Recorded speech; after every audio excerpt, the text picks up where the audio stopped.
Hi, and welcome to Heroes and Generals Devstream episode 41.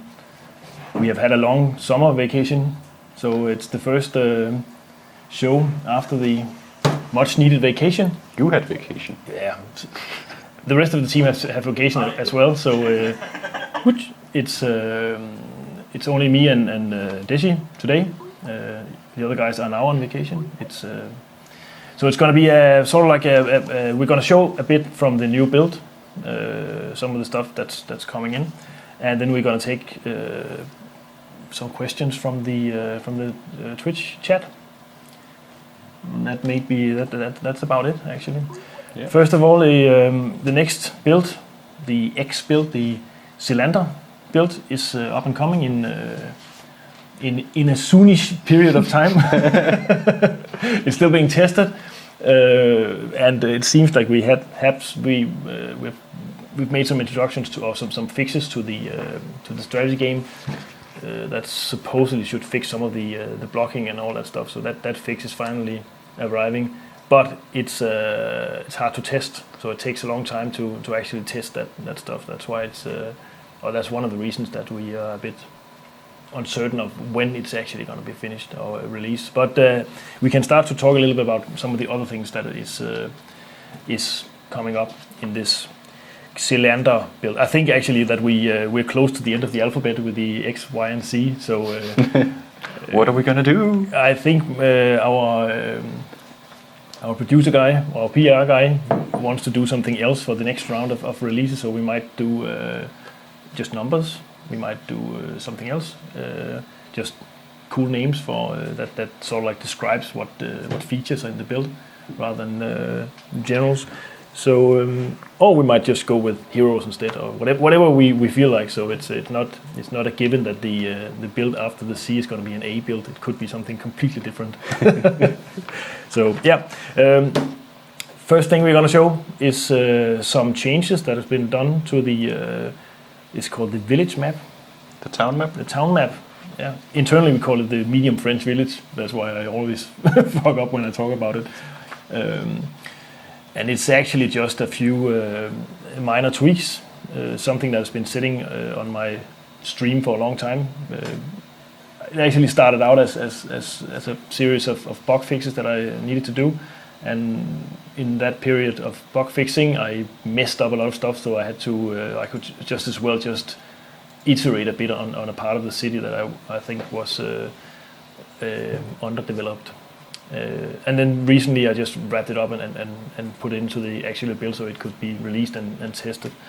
So and this is going to show some of it. It's the southeastern part of the village that has been just updated a bit to be more village-like, more houses and little streets and stuff. Vi skal starte en ny timer.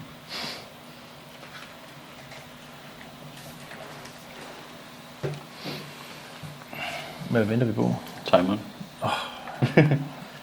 We're waiting for the battle to start. I can have to.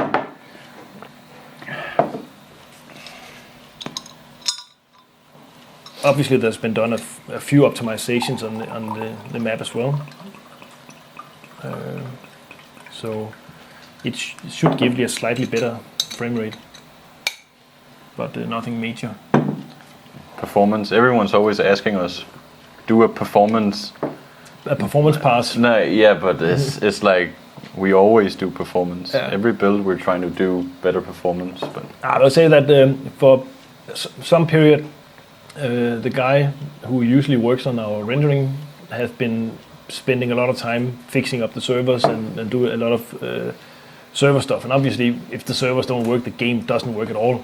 So that has higher priority than actually fixing up the renders. But it seems now he's getting more time to actually go into the graphics and start looking for optimizations as well. So we might be lucky that it's going to be faster and faster. We know that there is some issues that we can look at, and that we also know that definitely are some areas that we can change to make it run faster. So you want to talk about the changes? I think we're ready. I already did. I'm done.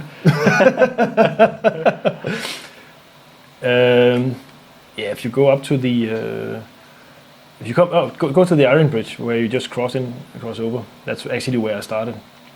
It started out as I wanted to fix some of that area that it had a really strange bulge in the bridgehead that was just weird. So I started to remove that to straighten out the whole thing, and then I got into the area where the actual city started. And as I started fixing stuff, I just ate my way into that area, and then suddenly it just went, oh fuck it, I could just redo the whole thing. So that's what I did. But this house is different now. Right? Yeah, put up some more like defensive buildings that you can actually use for. So it shouldn't be as easy to just shoot your way through that area. And you can go into some of them. You can go into some of the houses now. And you'll see there's quite a few areas of with cover for with little stone fences and stuff for the infantry guys.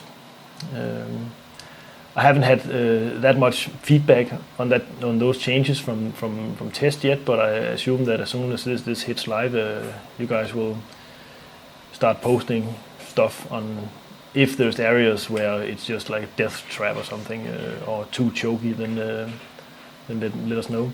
I also changed the. It's annoying that I can't point. I'm going to point this on the screen. This area here. Yeah. This area behind the main road has been updated a bit to allow for advancing in parallel with the main road, and also put up a few defensive positions. A lot of those changes has been they're actually in great favor for the defenders. There's lots of places where you can, as a defender, can jump over into when you advance, where the attackers would have to sort of like bypass or flank the positions. So that's kind of like the main thought about those changes.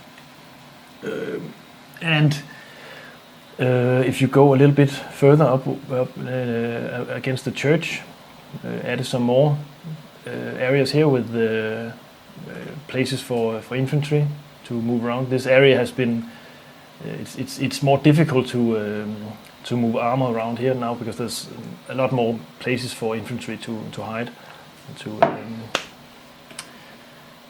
And you made a huge staircase. Yeah, that's also one of the areas that I think has been a bit annoying for a long time, is this area up towards the church. So I put in a wall that you can actually hide behind. The idea is at some point to actually move the whole or build the city around the church as well. So on the backside it has some village there as well. So people won't be emergency spawning out in the open. Yeah. So we have more like a closed areas of the village. I just didn't have time to do that in this path. It's like building a whole city. Yeah. It's much harder than building a field. Or yeah. It takes time. It takes a lot of time. Yeah. I can see that already the test has found a few more holes in the ground that I need to fix before it goes live. So,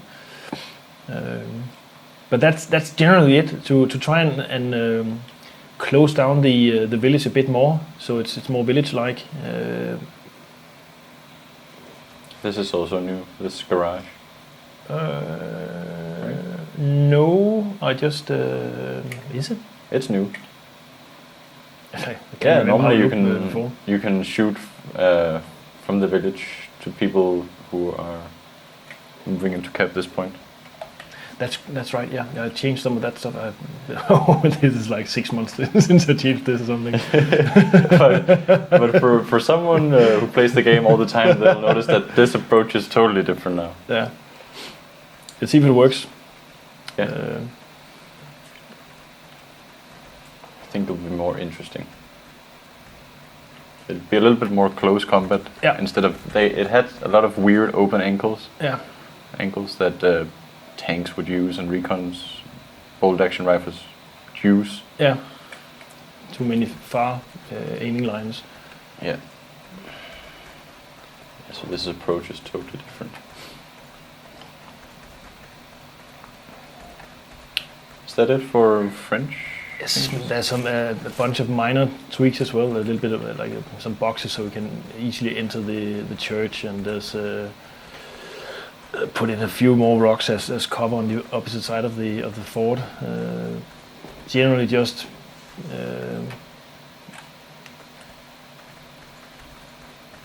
correcting lots of small things. It'll be nice to shoot from here, or what? Yeah, maybe just to lower the. Well, it's something when I start to play that level some more with like in on live, then I probably would see that some of the areas should be just tweaked a little bit, lowering a fence here and there to be able to get a good shooting position and just general stuff like that. Also, another thing is that when this stuff hits live, I can ask Reto to give me a few of these lovely heat maps as well, so we can start to see if it has changed anything. So, but this is actually one of those. It's not really planned. It's just one of my bug fixing sessions that turned into a rebuild session instead, because the part of it was so messed up, and it's just been sitting on my computer for a long time, and once in a while I've been fixing up a bit of it. So it's also no longer the anti-aircraft cannon. It's there still. It's still? Yeah, but it cannot shoot across the fort, so you won't be spamming the other side with the anti-aircraft fire. Sweet. Generally, I try to set up some defenses or some blockage, so you can't just mow players down with the AA gun. It's supposed to shoot down planes. I actually put in another AA gun on the other side of the town as well. But I don't know if it's not here, because you're not the owner of the city. So if you capture some points, you'll probably see it pop up. Yeah. But this cover is also new. Yeah, definitely. For people coming up the bridge, this will be nice. Yeah. Hopefully, hopefully, yeah. So yeah, nothing major, just a smaller update. Should we show them the ABS? Oh yeah, I can the Soviet ABS 36. kill myself. Go kill yourself. And let's see if I don't have a soldier with the ABS. Let's try to spawn that. This is the new assault rifle for the Soviet Union. Yeah. Which was the date for this bit? Yeah, it's one of those unfortunate things that it just missed. It just missed the train for the last build, so we had to postpone it, and that's too much grief for the Soviet players, obviously, and we're totally sorry about that. That's we'll make sure it doesn't happen again. Promises. This is not the factory standard. This is a modded one that I have with a scope on. It can equip a scope. Yeah. Just like the SDG can M1. It fires the full rifle round as the other Soviet rifles, so it has a few more varieties of ammunition it can use compared to the carbine and the SDG. And it has a 15-round magazine, but if I have to compare it to the to the other rifles, the other assault rifles, I'd say that it kicks a bit more than those. Yeah. I'm not sure if we're running this on the test server, and we might do a few more tweaks before live. It's still being tested. If you can hear the sound. But it has a bit more range than the Sturmgewehr and the carbine because of the rifle round. So it's going to be an interesting weapon. I think it's really cool. And I made a bunch of skins for it, weapon variations. Oh yeah. See if we can look at what is going on in the chat at the same time. So This is the factory standard one.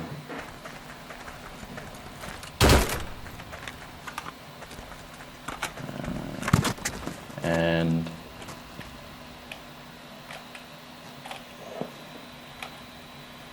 this is the, what do we call that? Dark wood? Black carbon? I think this is called Russian dark wood or something. It's the Russian version. There's one.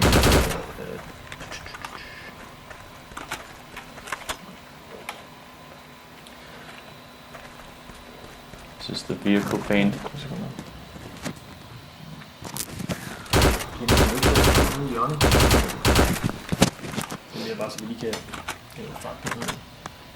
Sorry about that. This is the camo one. Yeah. You can show renders of them later, or you can go to the news blog. I think Robotron already posted all of these weapon skins. Just try and go through them. You can also go if you want to show somebody. Yeah. I'm just gonna I have some Twitch stuff. I just need to answer this guy.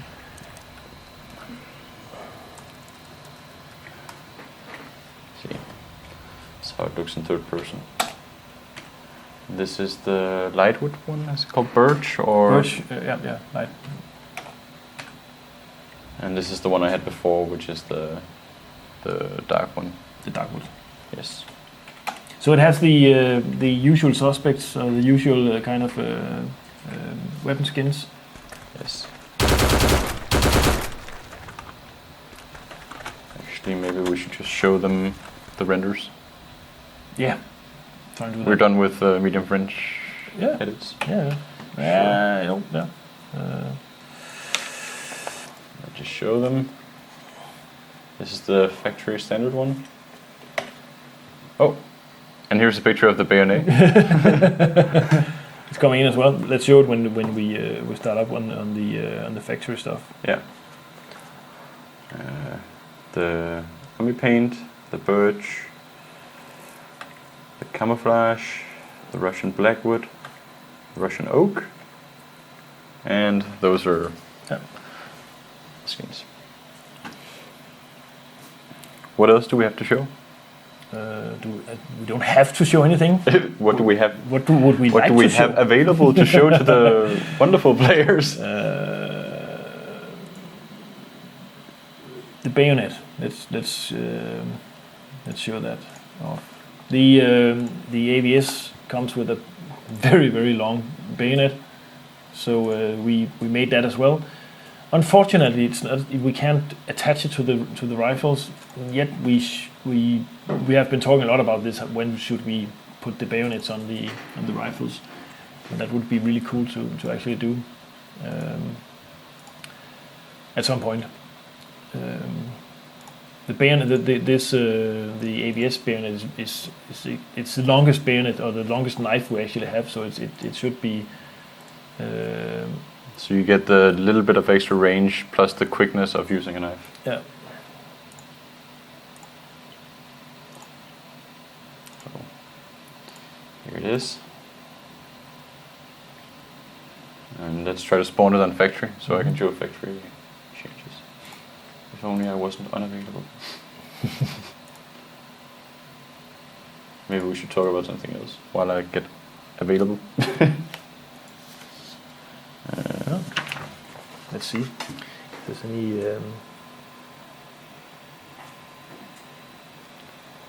Whoa, this Twitch chat is just going crazy. Here we go.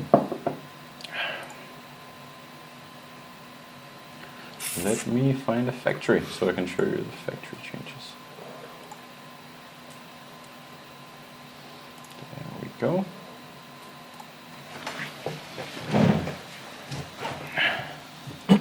For the factory changes, I actually went to the forum and we had a long thread where people were providing feedback. And it's very nice because when we did the last round of edits for Walker, it was a quick fix, and we didn't know exactly what kind of problems would arise now that we changed the access points on both of the lines. So talking to the users, I got a lot more feedback, and realized some things that had to be fixed. And also just from playing, it's like once we'd fixed the access points, some more problems soon always arose. I think there's even some memes on the forum when you fix 2 bugs, 10 more arises, and that is actually true. It's the ever-growing bug list. When you fix 2 bugs, a whole new village map appears. Yeah, it's that's just how it is. So that's what actually happens to my changes to medium print. I was fixing a few bugs, and then just all of a sudden, all sorts of new stuff started to happen. But the main focus of the edits on the factory map is related to the gate on Beeline. Yeah.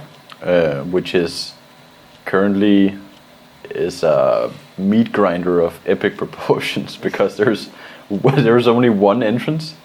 Really for there's 3 entrances, but the 2 of them are mostly for defenders coming from the main factory halls, and one is for the attackers is a single doorway, and people just suppressed that. And the cap zone was tiny, so it could just be grenaded, and that was the easy way to defend it. So I basically remade that whole thing, which I will show you now. Most excellent.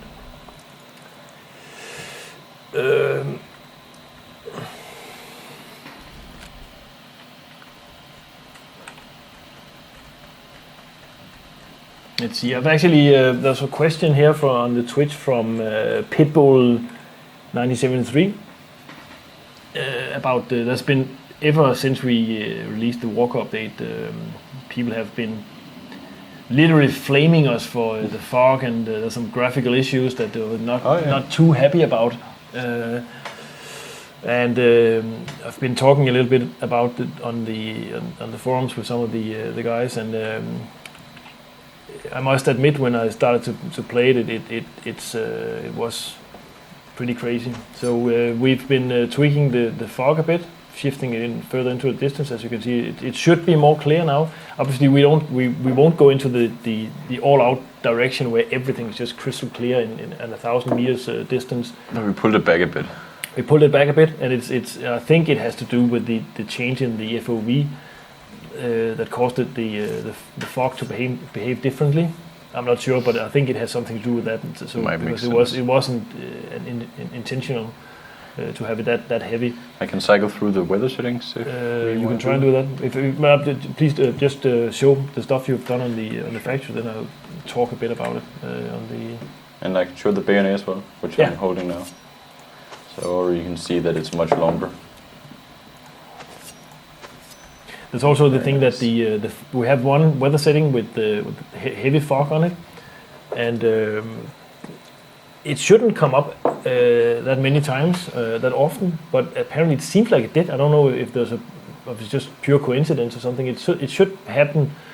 7.5% of the battle should be fog, like foggy, and we actually think we're not going to remove that kind of weather setting. It produces a whole new type of gameplay. It just doesn't need to be every other game that you have heavy fog. No. So we turned it down to, if I'm correct, something that looks like 2 or 3% of the battle should be less than that. Something. So it should be very rare that you get the fog, but you will still get it though. So that's one thing. That was the foggy fog level that we made it occur less often. And then there's the actual haze on the levels that has been pushed back further. So this one is, for example, this weather setting is the clear daylight weather setting, and I don't know if you can see it, but on my screen, but it's the distance fog is much further away and it's much clearer. Yeah. So it has been tweaked.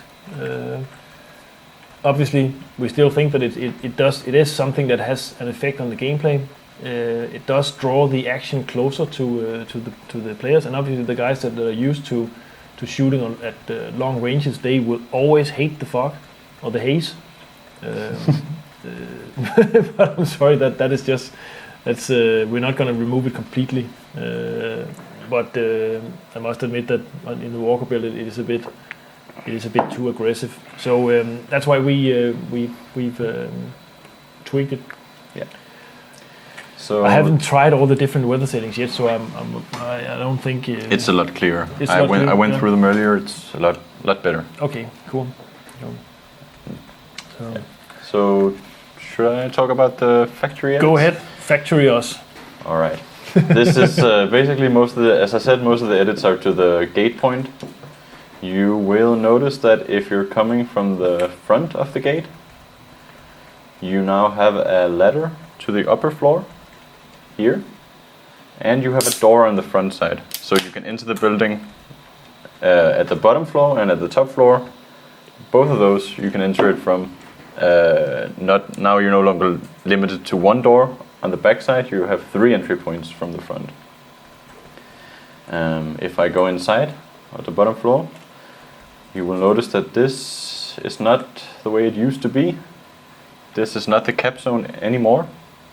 This is instead toilets. There's this weird thing where none of the buildings in the game have toilets.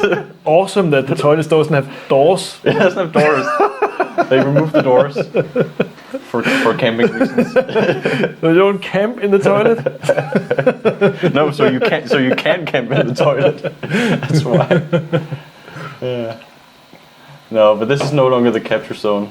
This part is this door is still there, but if you go back here, you will notice that this door has been closed, and there's some crates here, because people used to drive half-tracks and jeeps and light tanks into this room and just mow down people coming from the door. And that isn't very nice of you to do that. Hey, behave when playing, God damn it. So now you have a door blocking you, and only infantry can get in here. Your days of mowing down people coming through the door, they're over. Yeah, you can play a little bit in here with the crates. But let's go up to the capture zone, the actual capture zone, which is now the second floor. This is office area. And gone is the times of... Actually, I have to there's one of the guys here in the chat. It's true that it's a comment on toilets. That's how toilets are in Denmark. We don't have doors in our toilets. So, very social people here. And we're open. We're not embarrassed by anything. So toilet doors, not going to happen in Denmark. So this is the capture zone, and it's the entire second floor. So you can no longer just throw a grenade in there and expect to be done with clearing the cap zone. And putting it on the second floor, I hope, is going to make it so that you can approach it from the top floor or from the ground floor, basically giving you more tactical options. So there's more of an interesting area than that one little weird room before. So yeah, that's it. There's also some more windows, which might be removed if I see that tanks are abusing them to HE shell. But I think the tree cover might be good enough that we don't see that much of a problem. We'll see. The process of editing levels is always like it's every build. We're always editing, and based on community. Still not now. You've started down the road of the factory. The factory level has been notorious in our office because it's such an incredibly messy level. So you think you're gonna fix a little bit, and stuff just breaks in it. It's one of the really old levels that has been, to say the least, not created in the most efficient manner. So it's one of those things where we actually planned on just redoing the whole thing at one point, just because it's such a mess to work with. Deji here has actually been going through it and started cleaning up instead. So it might just stay and just being sort of refactored. Maybe we can just make another factory map, and this one can stay. Yeah. I've always been super confused about all the halls, and there's so many rooms, and I can't find my way around it. And so it would be nice to actually just start to simplify the internal parts of the whole factory. Actually, that leads me to show another change. Yeah. If I go over to the A line and moving into the factory, when you're coming from A-line and you capture this building, which is A3, then you have to capture this factory over here. And before, when you were running, if people are running just from the GUI, just from the big O on the screen, they would come to this door over here, and that door would be closed. And then you'd have to go around, and now this is open so that people won't be super confused, that the natural pathing is much improved. And also before, people would go this way around, which is up into the emergency spawn, which is not very nice. So now they can just go through here, and they're in the cap zone. I'm looking forward to try and play it. There's one guy here's actually in the chat saying that he usually gets the fog missions in two or three times in a row, which that's my suspicion that there might be something hiding in the code that actually triggers the weather settings. I'm not sure. Something related to time of day. Because we can see that the algorithm shouldn't produce them very often. So if it keeps happening and that people get thrown into heavy fog levels, we definitely need to take a closer look at the code. But for now, we haven't been able to reproduce any of it, and we've just lowered the percentage of battles that are foggy. So that, I think that's basic. Oh wait, it's almost it for factory edits. Some people have been complaining on the forum that. Some people have complaining on the forum. No, unheard of. People never complain on the forums. That the B-line has tons of anti-aircraft guns, and the A-line has had none, which is a little weird, because if you're an attacker and the defenders have paratroopers or planes, you're kind of screwed until you pushed into the factory. And so we've put an anti-aircraft position in the access point of the A-line so that you can cover. Another thing that I have to mention is people have been complaining about spawn camping on B-line. Not so much the infantry, that has been mostly resolved by making the access point up in the mountains to get a little bit more safety. But tanks are still complaining that enemy tanks are going to this mountain and shooting at them. So actually, I know you've been working on a new railway system, but which I was kind of hoping I could refactor the railway and I could save those spawns. Next build, I hope to get finished so we can actually fix those rails going under the ground and all that shit. That should be history whenever that stuff is finished. So, but insofar that I couldn't do the fix with the railway, I have created more tank spawns. What happens is I just put a bunch of tank spawns around, and the game will randomly select one to spawn from. And if there's only two, which was the case before, the enemy tankers will have an easy time predicting, because they're always spawning in the same area. Yeah. And now there are 4, and 2 of them are the ones that are already there, but 2 of them are up here, close to the access point. They're up here on this little patch. So you should be more covered, and enemy tankers shouldn't be killing you in the spawn so easily until I build a new railway. But hopefully that'll be soon. Yeah, that's it for factory edits. That's it for factory. Okay. Let's see. Where are we? We're gonna go to taking some questions from the chat, from the Twitch chat. First of all, we just need to show one of our players have painted a painting for us that we're gonna hang it somewhere on the walls in here. Yeah. We're gonna just show it of a nice hetzer shooting. So thank you for that.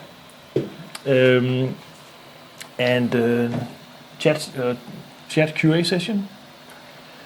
I'm not sure how if you should just ask questions directly to me, I think, because then I can spot them, and don't go crazy because I cannot answer everything. I'm just gonna pick questions out of the Twitch chat. Then If you're nice to him, he'll be more likely to answer. I will be selective of the. Oh.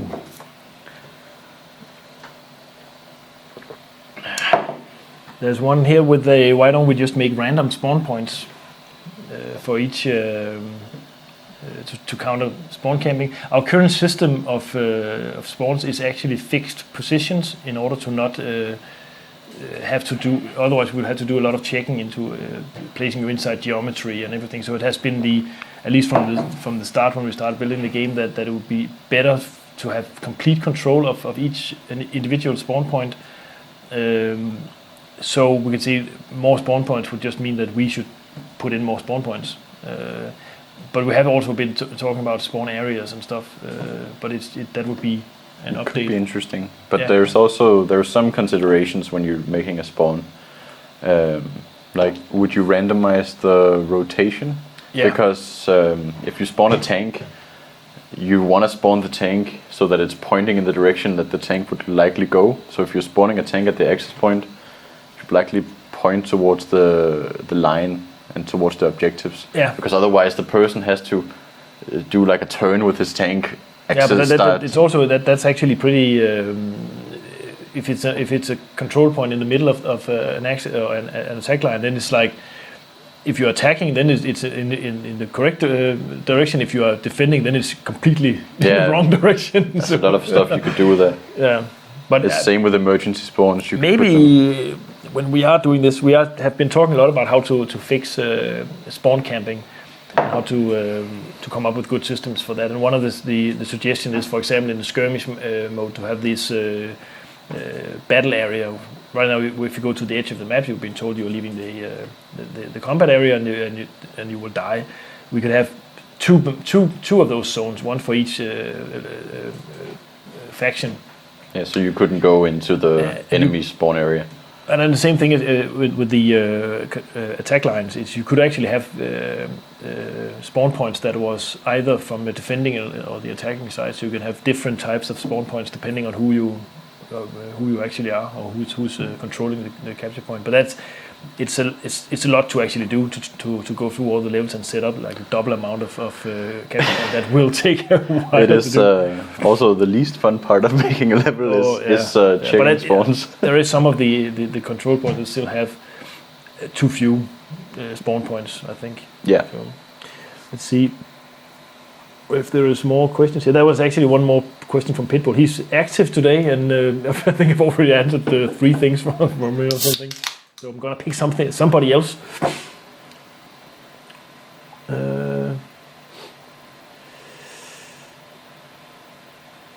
Cheers. More CAV. When will the ABS come into play? Because at the moment it's boring to get stomped by Germans all day. When it's going to be released? Soon is. I'm only allowed to say soon because obviously there has been some issues that we have fixed on the strategy game, and those are the random factor in the release date. But it should be under, you can say, normal circumstances. It would be sometimes next week, but it might be the week after that or the week after that, depending on the status of the other changes that we put into the game. But then again, it's I know that the Germans and the Americans have a cool full auto weapon now, but you shouldn't expect this weapon to actually fix to just suddenly make the game super balanced.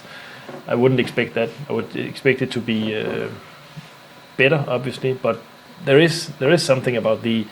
I think it's weird when I start to look at the some of the, especially the war missions. The guys who play German, they are just organized better, I think. So it seems like they're much more coordinating when they actually play. They don't just run like headless chickens into the... Obviously, I'm not saying that the US players and the Soviet players run like headless chickens, but it might be just a weird thing where we could try and see if we can see some of the metrics for that. If there's a greater turnover of players in the other factions, which would mean that more new players gets to play the other two factions than the German. It seems like the German players are sticking with their faction for a long time. I think I saw some metrics about faction, like the experienced players, where are they playing? And in the beginning, when the Soviet faction was launched, there was a lot of experienced players switching to the Soviet faction. Yeah. But a lot of them have maybe returned to the old factions. Yeah, I think that actually brings me to I saw that there was another question from Christian.Dodge.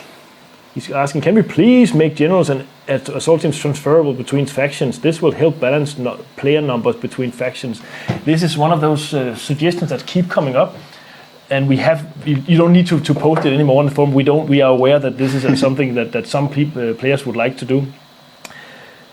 We don't think that it will solve the problem of player balancing, and that's why we don't do it. It will most likely introduce a lot of other problems to the game. With what do you do with your weapons? You need to have your soldiers as well as your generals, because generals don't fight alone and all that stuff. It's actually quite a complex maneuver to do. Should we allow players to just endlessly go back and forth between the factions? Then there's it's pretty obvious if you look at what people post on the forums and you see the avatars and stuff, that they pretty much sticks to one faction. You can also see it with the clans. They don't see clans that just constantly switch around between the factions. You have clans that are just dedicated to one faction, which is why we are reluctant to do this kind of, you could say, it fix. I simply don't believe that it is going to fix the player balance in the long run. Now we have a few other solutions that we're working on introducing for this problem. One of them will be in the Xylander build, and the other ones will come in the next few builds when we are ready to when we've made them. Basically, what is, for example, producing all the queues now on the in the campaign map, which is super annoying for especially the German players, because they're just sitting in queue for days and days. It's simply a measurement we did to make sure that the Soviets didn't get run over. We have been increasing the production a little bit, not much, and we are following. That was mainly because we could see that, I think it was the medium tanks and the tank destroyers, something for the Soviets. There were some of them that actually started to produce queues once in a while, and then we just obviously increased the production. And that would take a little bit of a pressure off the Germans as well. But problem is not solved yet. One thing we're going to do is we're going to put a lot more players into the war missions. It will have like an XP bonus for going into the war mission. And the XP for the rank will make sure that players rank up faster. That will not, it wouldn't fix the can you show the the screen? I can just there you go. You will get some bonuses for playing the war missions. This will not fix the imbalance of the war mission. It's just one of the steps towards something that will make it easier. The next thing would be the underdog bonus that we've been talking about, to have a system where you have a constant updating bonus for the lesser faction. We will constantly monitor how many command points are available on each faction. That would equal how many resources you can deploy, roughly. Yeah. And from that imbalance, the lesser factions will have a booster of their rank. The reason that we put in the rank booster is to make sure that people who actually play on a lesser faction, they will advance much faster in rank, and thereby be able to deploy more assault teams faster. Take more credits and... No, this is just purely a rank. Okay. Because the rank equals more assault teams, So that would be an incentive to actually try and balance that out. Obviously, this solution only helps the problem, but it doesn't solve the problem. So that's one of we have like this. What I'm saying that we have several solutions that we would like to implement all of them. The last solution that we've been talking about, we've been discussing it a little bit on the forums. Maybe I should go into some of those threads and start discussing it even further. Is a solution where we would allow it. Right now, we could say that all the number of resources has been lowered to match the lesser faction. If you imagine now we raise the production to match the biggest faction, then you would have happy Germans in the game, and you would have like super annoyed Soviets because they can only deploy maybe a third of the German forces, and they would just get run over. What we're thinking of doing is allowing the lesser factions to deploy like a reserve force, an assault team that are, you can say, free. It's and you can take it. It doesn't. You don't use command points to deploy it, but it's something where it would actually make it so that the generals can deploy a lot more assault teams than the command points give them the right to do, and thereby actually being able to deploy all the resources that are just sitting there on in the supply stock. That would even out the playing field for all the factions. Obviously, being able to deploy more assault teams will give them more experience, and then I imagine that system would actually be some sort of like going forward a self-balancing system. It will also incentivize people to go play the lower populated factions because they would get more power. Yeah, and new factions would get super powerful because then you'd have a lot of assault teams on very few players. What I'm a little bit worried about right now when we're discussing is that can it handle it, that in the extreme cases you would have one general being able to control 2,000 assault teams. That might be too much for the servers to handle. But the idea is to make some sort of like a system where at least in the start of the war, all the factions have control over the same amount of resources. So that's kind of like the solutions we are looking into and discussing. Right now, the thought of the reserve forces is thought of as being a defense only assault team, having the same configuration as the other assault teams, but you can only defend. We don't know if it should actually also be free, so it's just like you can just deploy it without any war funds spending on it. But obviously, when the enemy is defeated, they get war funds as well. So there's some considerations on how to implement it without. Obviously, this opens up to the possibility of farming war funds on the other side. And so there's lots of stuff that we need to consider before we can implement it. But I think that the general idea of having this system where each side's players base have the access to the same amount of resources is generally good. So that was a long answer for a very short question. No, but it's just like I see that suggestion come up so many times, and it's I can't say that it's an option that we consider on another situation that for super veteran players who want to actually try and play the other side and stuff like that. So in that respect, I think it's cool to have some sort of like a defection system, but I'm absolutely not convinced that it will solve everything. It will not solve anything, and it will probably just give us a little blimp and then back to normal, people being super annoyed that they made the wrong choice. I switched to Soviet and now I want to go back to German because Soviet sucks or something like that. It's just like I can just see all those rage posts coming in.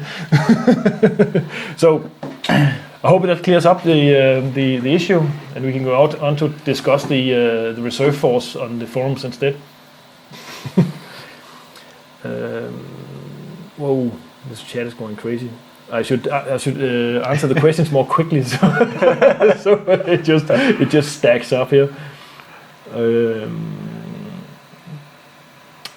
Will there be RedBjarne, can you give us is drugs for hogs? Can you give more camos for the Soviets? You just showed a lot of the camos. So yes, there's more camos. How many? There's Derek Feb 03. How many equipment points does the ABS take? You can show it. Where do I see it? There. 7. 7. Yeah. 7. Then there's Toad, 1998. Will there be more upgrades for tanks? Floating German camo bridge laying, blah blah blah. Floating German and bridge laying are, in our world, would be a different vehicle because it's such a massive upgrade. But camos, yes. And we talked about some other various upgrades. The easiest one would be traction and tracks and suspension and air filters for the engines and engine upgrades and all that stuff that you would, all the parameters you normally tweak. We haven't got around to doing it yet, but the system can definitely handle it. It's just a matter of when do we use time on doing stuff like that, and when do what should we spend our time on. But I think right now the general consensus is that we're trying to balance the game, and we're looking into some core mechanics that are not working as we would like them to work. So it's we are a little bit boring on this front the next couple of times. We're not going to expand the systems. We're going to plug a lot of holes, both on the content side and on the game side. Yeah. Plugging holes would be introducing equipment for the soldiers in the areas where we know there's an imbalance. Obviously, we like the fact that the game is by nature imbalanced. We introduce stuff that was imbalancing in the war to a certain extent, because it has to be a game, and some of the equipment we have introduced is just too imbalanced, so we need to counter it with something else. So yeah, we have a long list of our content update track. So we will both try and fix mechanics and introduce more equipment. It's not the same guys who are working on the things anyway, so it's not that we should spend all time on fixing game mechanics or spend all your time on new guns. It's different people who works on it, so it doesn't really... That's actually much easier for us to do. New guns, new vehicles, and then do some features. It's the features that take time, so we can performance optimize and fix bugs if we don't have as many features. It's the big features that take time. So. There's the question from Pick Rate. Can you fix RTS part, like better tools for deploying and moving ATs and matchmaking system and clan question clan? Yes, we are also working on that.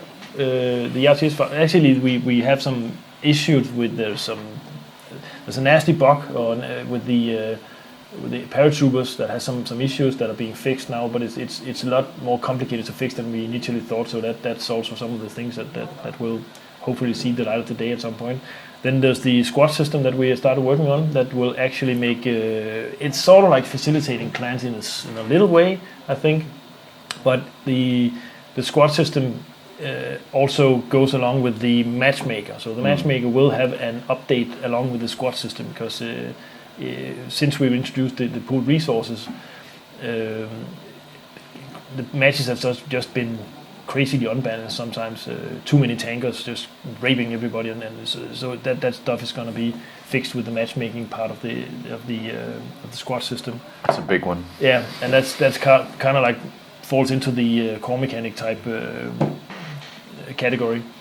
So yes, we will fix that stuff, but don't think that just because we add a new tank or new weapon or a new skin, we're taking time away from these issues or these new these updates, because it's different people, and some of the, like the squad system is actually a pretty big feature.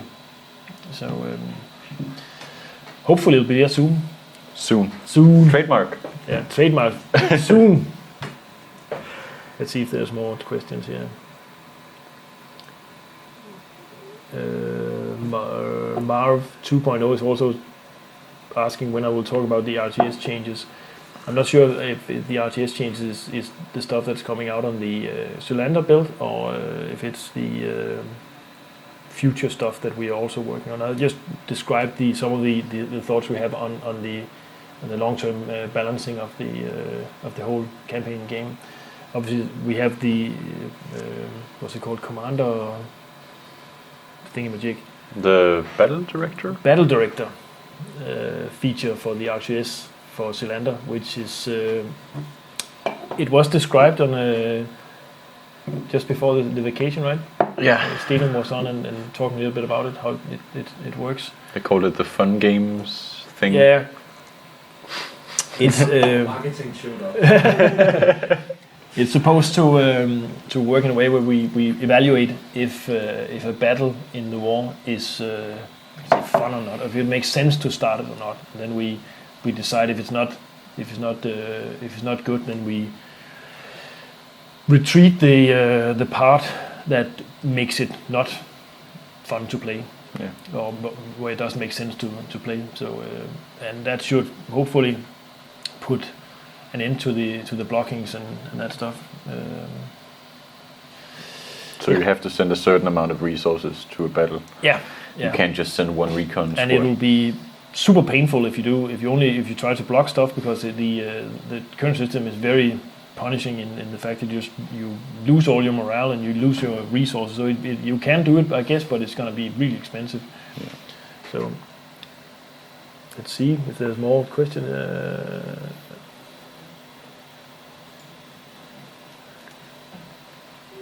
Robot Noble is asking, why not add what the weather is before you enter a battle so the players know what to expect? Yeah, we could definitely do that. That's a good idea. I don't know if it will change much, other than you just sit there and wait. Now it's going to be foggy. Oh no, it's going to be foggy. Would you get a weather report, or how does that work?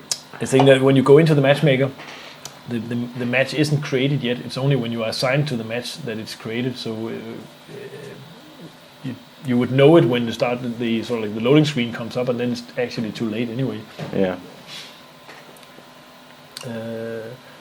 Morpheus 0711 is asking, will you add British and French and Japan factions in the future patches? We will add more factions when we think the game is ready to have some more factions. Right now I think we have a lot of other issues that we would like to focus on, but definitely more factions is something that we are looking into. It'd be one of those features that takes a lot of time. Yeah, but also actually we're thinking of moving the character, the sort of unlocks and all that stuff to like a player leveling system instead, which should facilitate that we could add just a British soldier, for example, with his Enfield rifle, and that would be it. If you want to play a British soldier, then this is what you have. That would facilitate that, and obviously the British would at that point act as allies to the US until the faction is big enough to exist as a separate faction. That's an idea I've seen on the forum as well. Yeah, because that would facilitate that we can just slowly build up the factions as we go, and we can also introduce some factions that will never turn into their own faction, just because they're not big enough. So, but right now we think our priorities are better used on something else.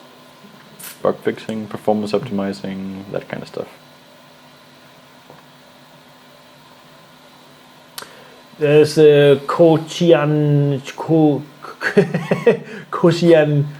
Kakotsi is asking, is veteran membership ever going to be worth buying with real dollars? 15% credits isn't enough, in my opinion.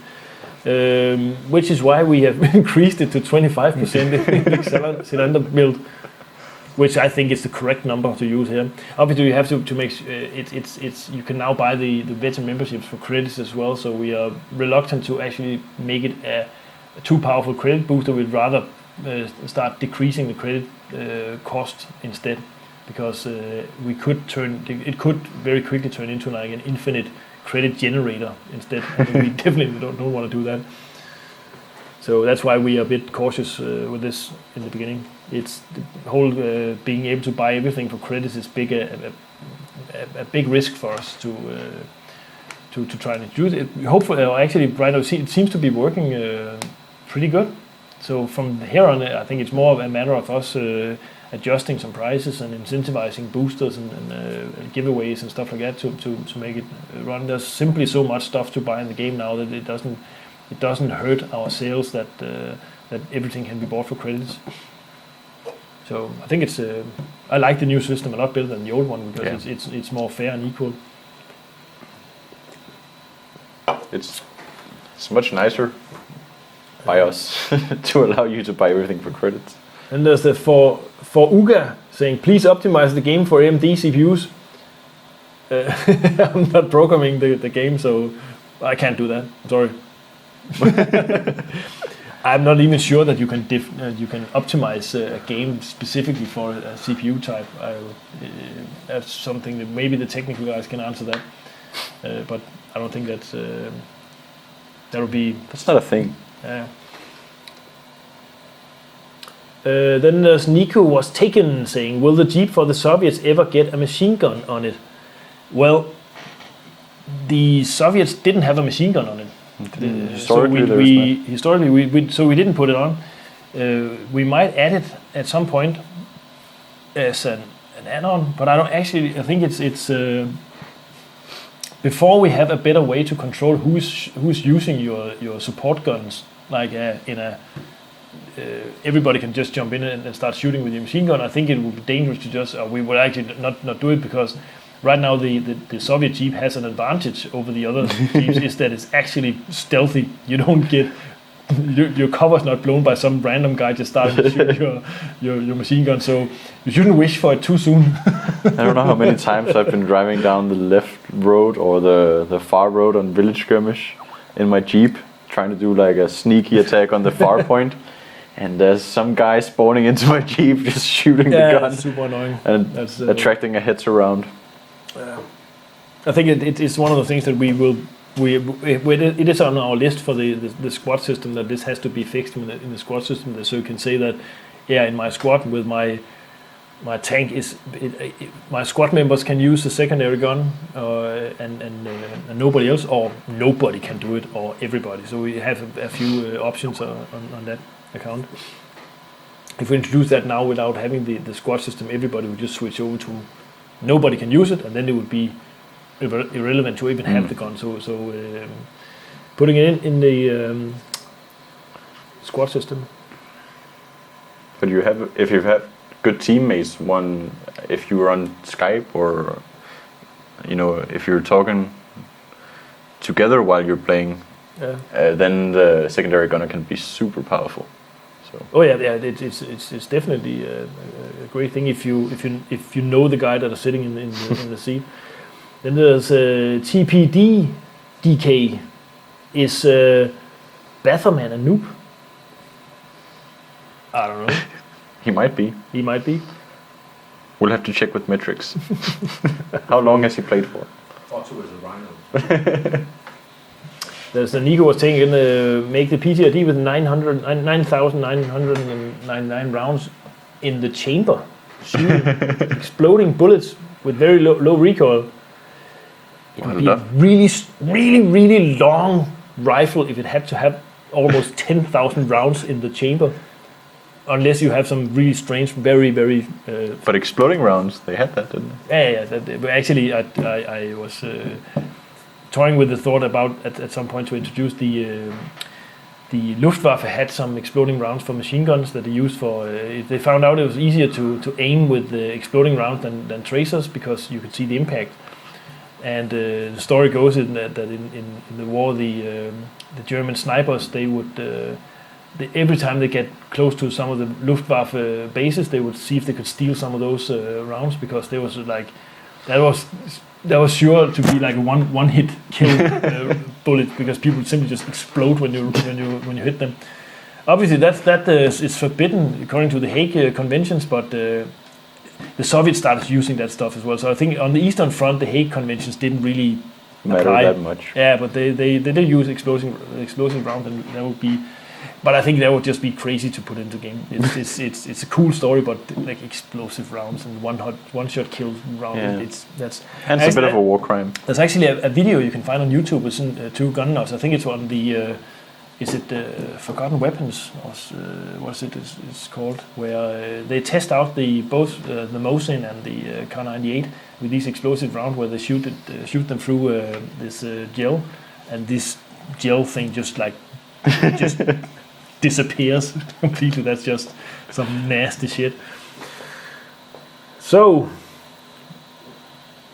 will we see, that's from Suselman, will we see working bipods in the X build? No, you will not see working bipods in the X build. They're not done yet. Not in the X build. Not in the X build, no. Reto is still working on them. He's trying to do a very flexible system. I actually think the stuff I've seen so far looks really very promising, but as always, when you have to do with collision and physics and all stuff, there's like 10,000 things that go wrong when one thing goes right, so it will take some time to get it in. I will say that I've seen some tests of it, and it's pretty cool. It's better than anything I've seen in other games. It does more stuff. Yeah, it's also, and I think that someone on the forum asked about this, if it would be suitable for snipers, and I actually think it will be suitable for snipers because it's a system that mounts weapons to objects in the scene. Obviously, if your gun have bipods, it will mount the bipod, but it would also work on just a rifle that on some sandbags, I think. So yeah, it's exciting stuff, I think. It looks super cool. As Nico was taken, he's spamming with me. I'm just gonna jump over every question from Nico was taken from now on.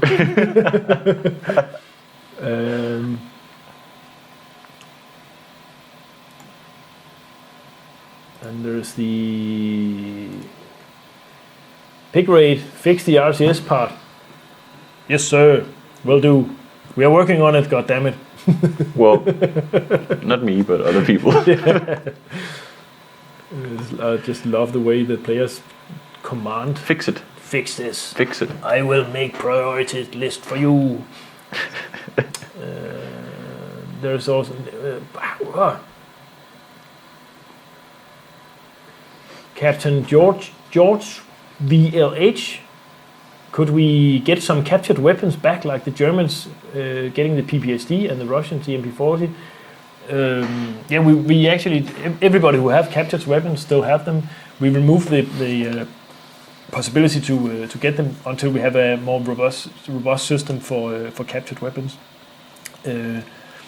So we're still discussing how to implement them properly without everybody just flooding everything with captured weapons. They should be considered to be very rare items that you might get lucky to come across.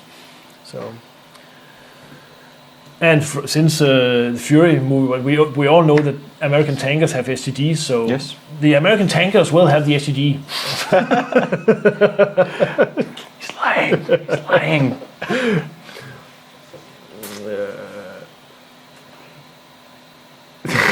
Okay, this one is great. Accidentally fucked your sister. No. You can't say that on Twitch. No need to read my nickname. I'm taking your beer. Oh, sorry. I'm taking your beer away.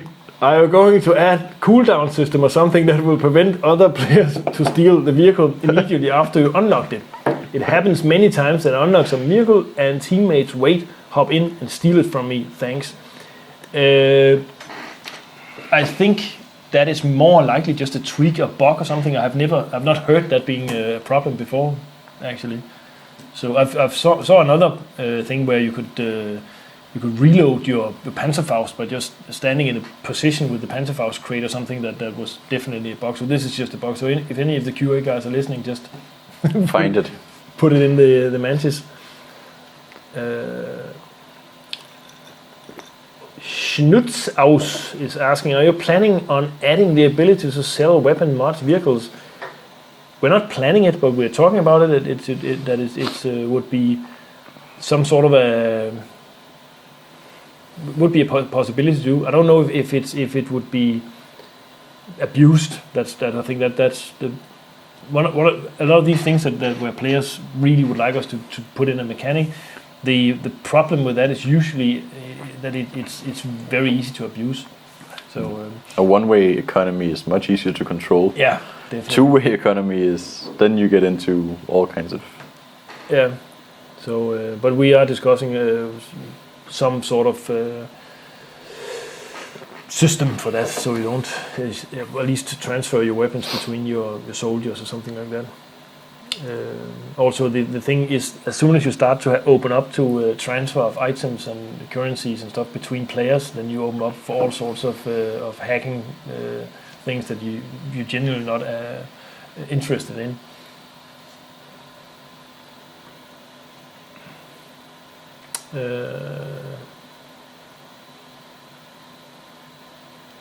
Christian.Desji is asking, it will only encourage the lesser skilled players to play. I have no idea what he's talking about. So I'm just going to skip on to the next question. There's one more from Nico. You guys, you had your question, Nico. you used them up already. TPD DK is asking, can you make a clan option like an in-game tag to make it cost gold? Makes sense. That people always try to persuade me to do persuade us to do feature sets when they say we can make it cost gold, and then we will just add it instantly. That's like not no. That's our only motivator. The clan tag is super interesting to get in. We have been discussing how you could easily add a clan tag. I think it's. There is some problem with it right now. I think it's something to do with the chat system. It's an IRL, so having some code that modifies the name in the chat, I think is I don't know the technicalities in it. So, but it's something that we have put on the list of would be nice to have fixed, so people can put clan tags on their name. So let's see. Oh God, man, this that's one more.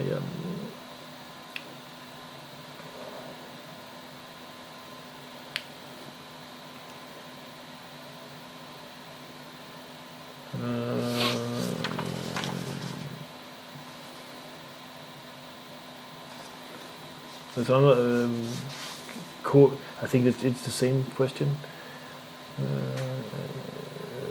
Why is the same questions being asked all the time? You earn. Sorry? You earn what? Yeah.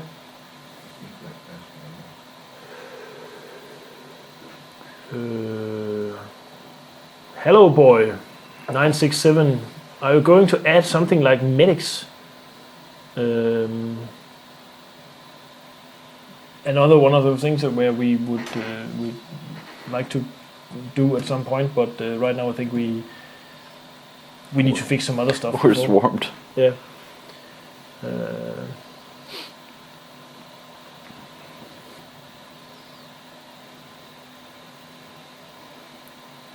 Then there's another one here.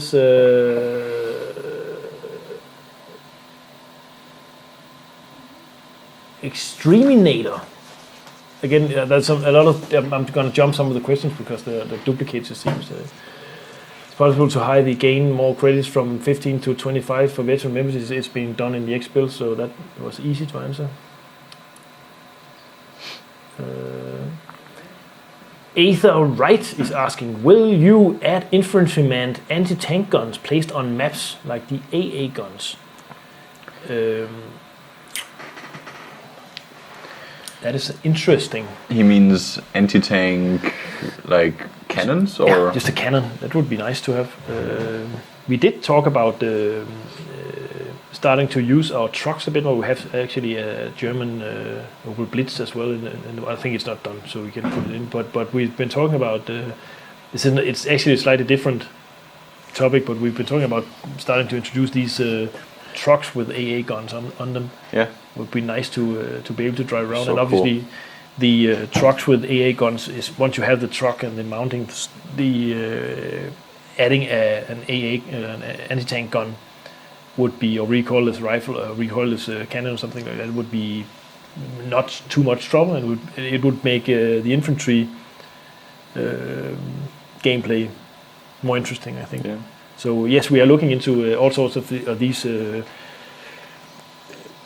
vehicles that are not tanks, but still can maybe counter a tank. Maybe Theater would stop bugging me about putting AA guns on maps. As a forum. There are enough AA guns. Well, No, let's see. keep bugging me. It's fine. I'm getting annoyed that these questions, these guys are just constantly copy pasting their questions. So it's they'll. Please, only one question and don't duplicate it.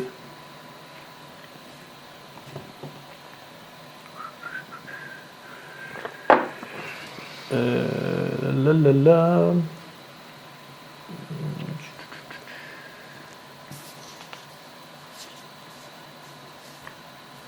Celdronics is asking, will you add more uniforms, helmets, and camos? I think we already showed that, right? We added quite a bit. Yeah. This one. I know that Reto wants to add more, but there's some. We have we have the technology now to add more different models, not just textures. Yeah. But we aren't really at a point where we've been doing that yet. But maybe in the future, depends on. Well, the actual skeleton or the character system is built so we can change. All the meshes actually independently can be swapped around. I think the big problem is that building models where you can, for example, swap the pants out, swap the boots, swap the jacket. You have all the places where they fit together. It's like is it high boots or low boots or shoes, or it's just there's a lot of work in all the different combinations. Or you could just say high boots don't go with these pants, and but it shouldn't block us from starting looking into the helmets and the hats. Obviously, those are only supposed to be connected to your head. But insofar, we've been doing the texture replacements, and we still have a little bit. I don't know if we've been doing most of the camos that are historically. Yeah, accurate. I think people, especially Americans, are pretty sad that they don't get as much camouflage love as the other factions, and it's simply just because the Americans just didn't have that much camouflage, and they didn't use it because they didn't in the Pacific theater, but in Europe they stopped using the camouflage because they ran around shooting themselves because they had learned that only Germans wear camouflage. That being said, I think we will probably take one of those steps at a point where we just go away from historically correct stuff and just go, we'll do some camouflage for the Americans, and we'll just cook it up ourselves and say this is experimental or whatever, just because it's I think it's cool. So I think that's hope that was a good enough answer. Wow. I think I can see that it mostly is the same two guys reposting all their questions. Forgotten weapons, testing, exploding, or some Pitbull found the link. You can find here. I think it's awesome stuff.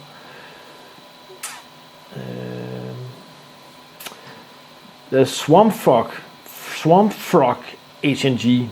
Will better team communication tools ever be implemented? Voice chat, etc. I think most people actually just use TeamSpeak. So we've been thinking about facilitating easier communication between what server to use, for example. So I think I'm pretty sure we'll just go with supporting TeamSpeak some more instead of building our own system.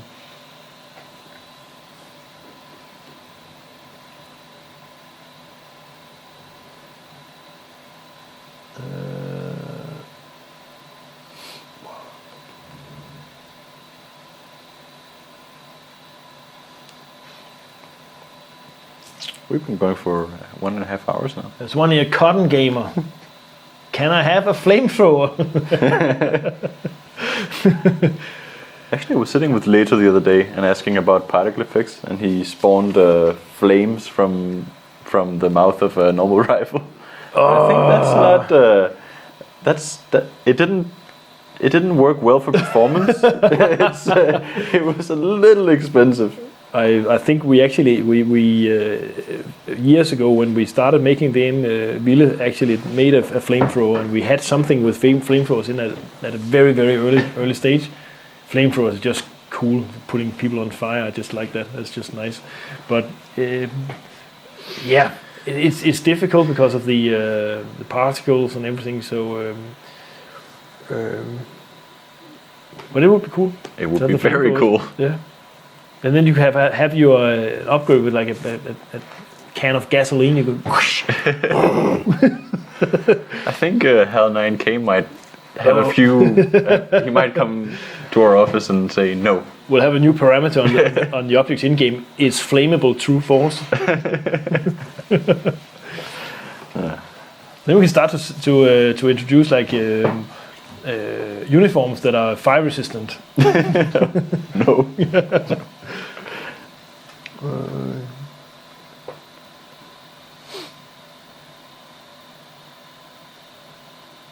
Vikendo 146 is saying weapons cost too much.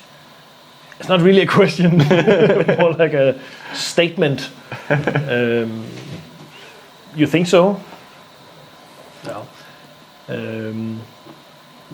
Usually, if stuff costs way too much, we lower the price. So.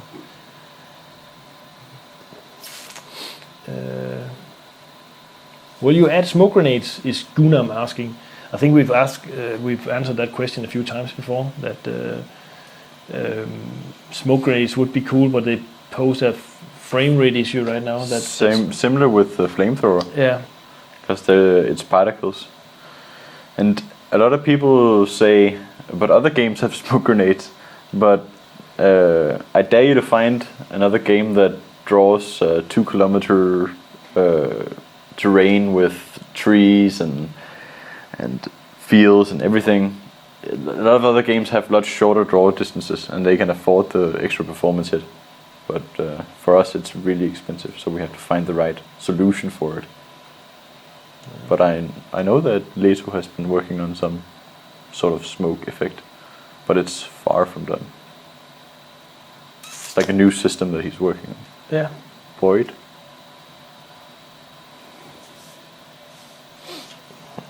I think maybe we should just call it end of the line here. I think I'm just getting spammed with the same questions all over. Right. Maybe we should talk about. There's what Omitron 1 is asking. Are you considering implementing a skill-based matchmaking system? Since many players, especially in mobile, seem to be frustrated by noobs participating. Actually, we already have a matchmaking system that's skill-based. We just don't show it on the UI anywhere. But the system is a pretty normal system that actually bumps you up in skill according to how you play. So you should be matchmade into matches with similar players. We have had one bug that I think is actually now fixed, where when you went from tier 1 to tier 2, your skill level wasn't reset, which meant that if you're really good in tier 1, you would move up to tier 2 and you would get matched with like veteran players, and you just get completely destroyed. So you get like 3-4 games where you're getting completely destroyed until you're at your appropriate level. Yeah. So now we I think the fix is that your skill level when you go from tier 1 to tier 2 is just gonna get multiplied by 0.5. So you just will have half the skill of before. So if you are an absolute ace, you will be matched in the middle of the war player on the tier 2 players. So hopefully it's a subtle thing, but we have had a lot of crying on the forums that the game just suddenly turned really, really hard when you went from tier 1 to tier 2, and this might actually explain it. So we put it in, and then we'll see if people still complain that it's too hard when you switch over, or if the voices die out. It's one of those things that are very hard to test if it has an effect, but yeah, our matchmaker are crude in some areas, but it actually has the skill-based system in it. I answered a question on the forum the other day about why a player was facing the same opponents all the time. Yeah. And that is actually to do with the skill-based matchmaking, because when people exit a game, the only people who are in the matchmaker are people who just came out from a game or people who've just entered the game. Yeah. And within that pool of players, there's a limited amount of players that will be your skill level, and that is why you'll be matched. We might need into. to do some more randomization and stuff like that in that. Yeah. So.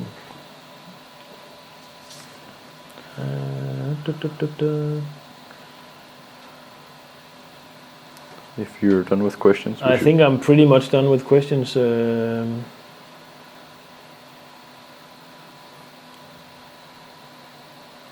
What's it? Okay, there's Nico was saying that well, that's rude if they have my same skill level.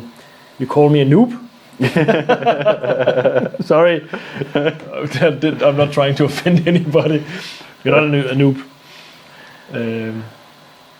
Yep. No, I reached the bottom of the chat. Awesome. Should we talk about the Battle Vision contest? Yeah. That's the Battle Vision contest. Yeah. Let's go through the winners of is this week's battle or the last week's battle contest? Last week, I would assume this is usually Fred's or Gargamel's. Yeah, he knows much more about it. So I'm not super trained in this particular part of the Devstream. But essentially, Westwick is a community member who is managing the screenshot contest, and you can win 2,000 gold. And the theme this time was surprise attack, and this one is called the Little Bridge of Horrors. That's awesome. When I made this map with this tiny little bridge, and when I was making it, one of our QA guys, the testers, they came in and they said, that bridge is too small, it'll just be mined all the time and nobody will be able to pass. So we ended up making a road behind it so people can pass. But the mining thing was true. It's true. If it's possible, people will do it. Every time you get killed by driving over that bridge and hitting a mine, you feel so stupid. But you can drive on the sides too. Yeah. Okay. This one is called Tornado. All right. It's called Karma Enforcement. What's he doing? He's planting a mine. I don't get it. I don't understand. He's planting a mine behind the tank, and then he's getting grenaded. Oh yeah, because he's gonna throw the grenade and it's gonna blow up the mine too. Yeah. That's cool. This one is called the Stowaway. So he's hitching a ride on the opponent force. That's pretty cool. That's great. You think you can kill him through the window with a shovel? Now you're giving people ideas again. Seems like it would be hard in real life. And there's the wild card. There's 3 winners, and then there's a wild card. Okay. Which doesn't always fit the theme as well, but it's just a cool picture. Yeah. And this one is called "Tank Got Me From Behind." Go easy on the nitro, man. Yeah. It's very cool. Westwick is currently running the next contest, and it's actually without a theme this time. The theme is just heroes in general, so you can just post whatever cool screenshot you want. So we're looking forward to seeing that. Yeah. Also, we need to tell you that the Westwick is looking for somebody to help him. Yeah, to take over the contest. because he's doesn't have much time to do it anymore. So if any of you guys are interested in running the screenshot contests, just contact Westwick and make him happy.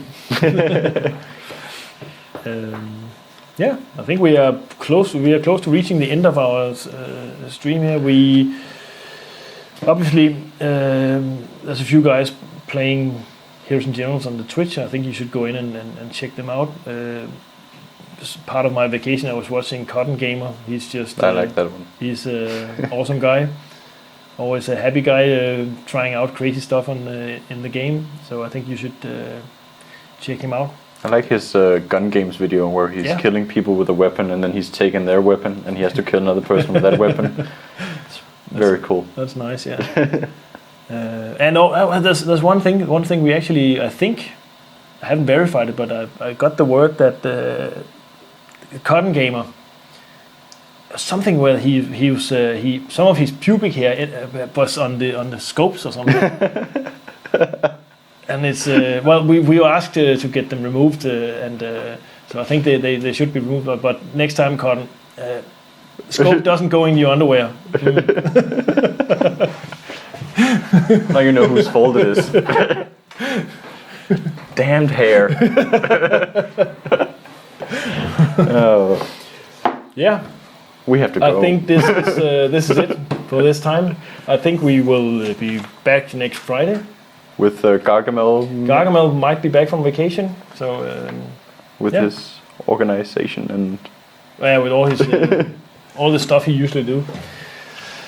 Thank you for watching, and thank you for playing the game, and thank you for expressing your anger on our forums. We will go through it and try and see if we can address it or fix stuff that you are mad about. We can't fix everything, but we do our best.